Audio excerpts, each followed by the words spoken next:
in your discussion, you shouldn't really be reiterating any of the results. So having text here, for example, as can be seen in the data report from the fourth round of facts, figure 8, blah blah blah blah, you don't need to have that. But what you do need to do is somehow collate all of that data and relate it back to your research question.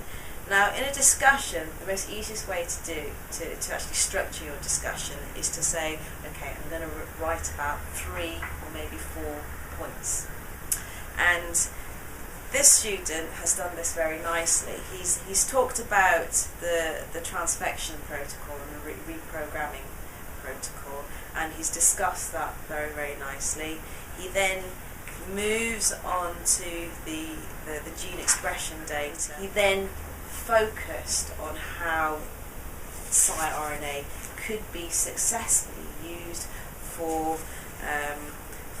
transfecting this protein within this particular cell type. And the way he critically analysed that information was to look at the academic literature.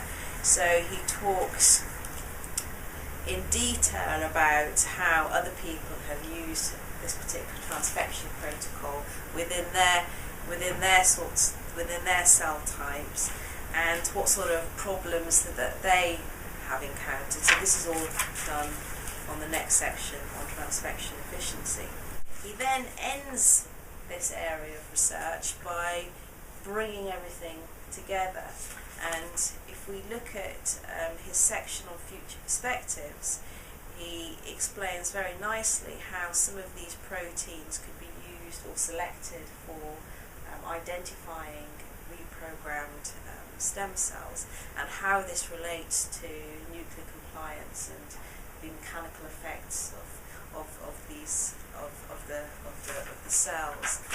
And instead of just ending it abruptly, he has a final summary section, and that's explained nicely in his last paragraph, where he gives some examples of mechanical loading studies and how mechanical stimulation may possibly influence link proteins and nuclear compliance in HeLa cells.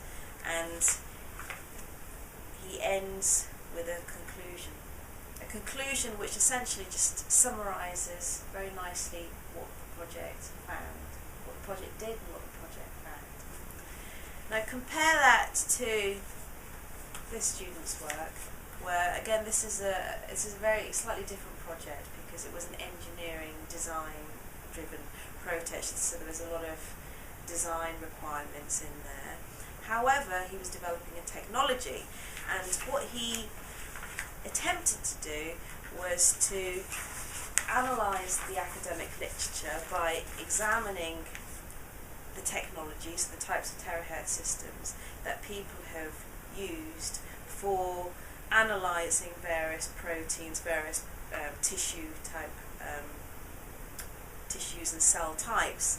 And he explained some of the major findings for each of these systems, and he's got a reference there, but then it just ends. He doesn't take that information further.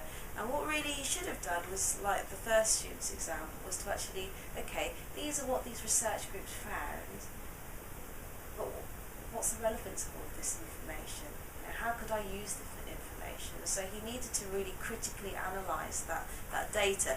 So for example, with this particular paper, these guys used terahertz to measure the absorption coefficient in cartilage, and they looked at how the depth of the tissue affected the absorption values, but there's no information that follows on from that. You know, what were the problems that they found? What could have been done to overcome those problems? What should we do next? You know, those are the sorts of things that you should be actually including in the discussion section. And really, that kind of leads on to your future work. So again, what you would do is you'd have maybe 2 or 3 or perhaps 4 things that you want to talk about in your future work. So you could relate that to this particular person's work, saying, okay, well, they had problems because they didn't do this, this and this, and so I would recommend that we do X, Y, Z sort of thing. And going back to this student's example, she did this extremely well.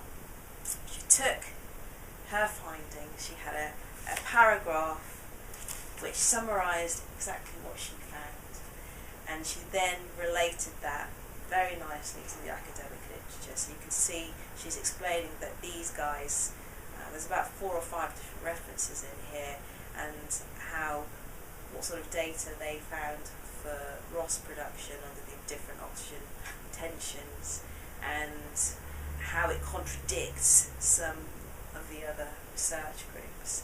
And her discussion is very long. It's about 6 pages long, which is very detailed. And I'm not saying that that's a bad thing, but what she could have done was incorporated a table, for example, where you had a list of the studies and the cell type and the model system that these guys used, and the experimental setup that these guys used, and then perhaps have another column which explains the major findings for each of these studies and the outcomes, so the critical comments that you would provide for each of these studies. So instead of having it in this sort of wordy environment, you could have just incorporated that all into a table.